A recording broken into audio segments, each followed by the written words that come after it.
what is the answer? So as I talk about technology and commoditization and how it's become a commodity, technology loves to commoditize. Think about it. It lives to commoditize your products. It loves features and price. It loves to be compared. It loves to do all that. It loves to just commoditize everything. So my father taught me this lesson here. Whoop, sorry about that.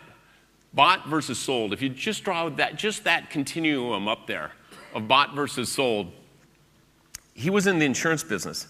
And he'd say, Bob, he goes, look, everything's on a continuum of either a bought product or a sold product. In the insurance business, a bought product is pretty simple.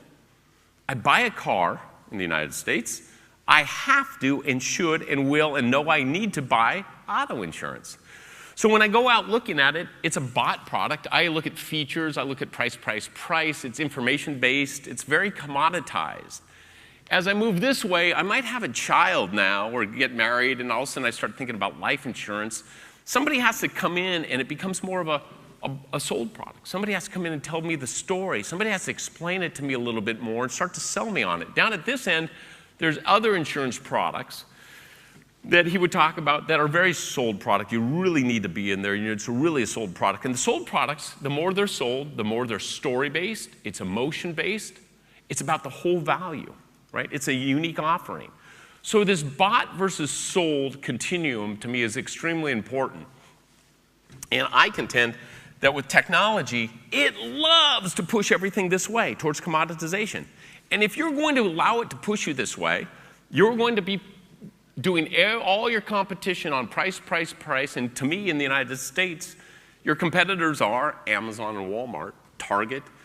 And it's okay if you can either stay small and kind of find the zones in there, or get really big and be better or as good as they are in commoditized selling. So what's the answer to this? Building meaning beyond a commodity. To me, it's about a brand, and a brand's about a story. But I'm talking about building a brand with a soul. When you hear the word brand, you hear, I have a brand. It's hotmotorcycles.com. It's, wanga.com. Whatever it is, that's my brand. Well, it's not. Okay, when I talk about a brand, I'm talking about really building it into something that has a life. Okay, this is the difference. Give it a soul. So I put into this fancy thing called Google the word soul, and I got this in Wikipedia, and I thought this was fascinating. It says, to give life to a body and believe it lives forever. So to give life to a body and believe it lives forever. To me, that is what a brand is, and that is what a soul and a brand is, right?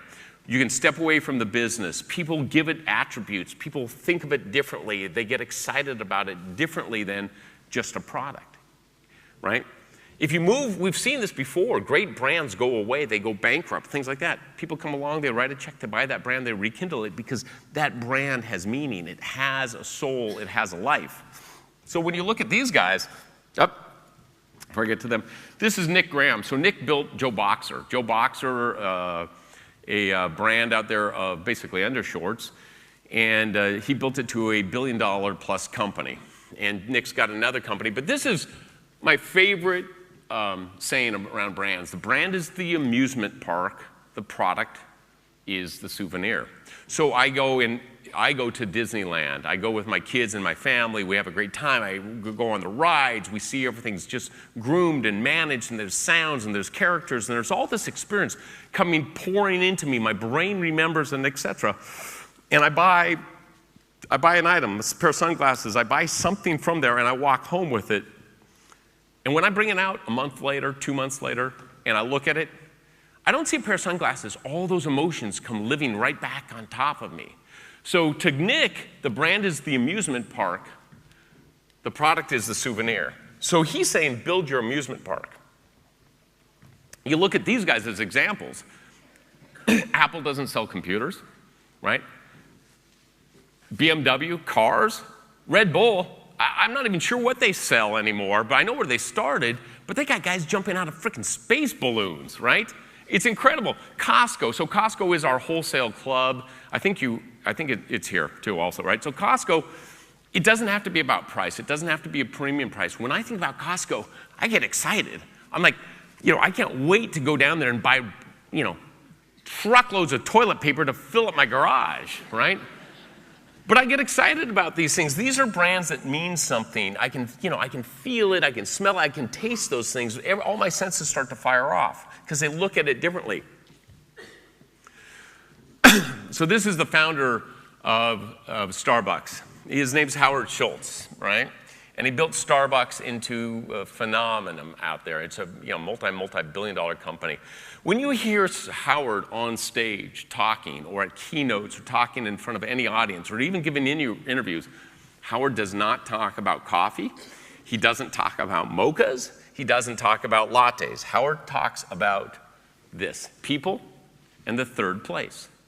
Okay, the third place, if you're not familiar with it, for Howard is you have the home, you have work, and you have a third place where you congregate, and it's about community.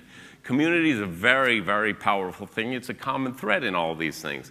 But this is Howard. Howard talks about his brand, and every time he's on stage, and every time he's got a keynote, anytime he's talking about anything, he talks about people and humanity in the third place.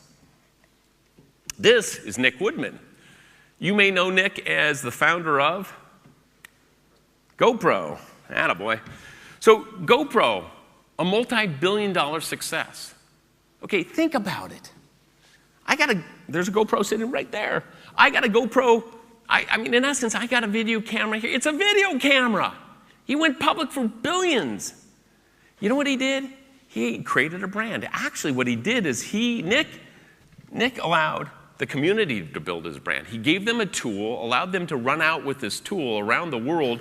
What a great thing. These people did wonderful things with this tool set and started to evoke this emotional brand by creating great product, great videos off of using his product set. So Nick built a brand called GoPro with a soul. The other one that's very similar to this is Beats. Beats was just sold to Apple for a couple $2 billion. It's a headphones, but it's not. No more than Apple is a computer. They built brands with a soul.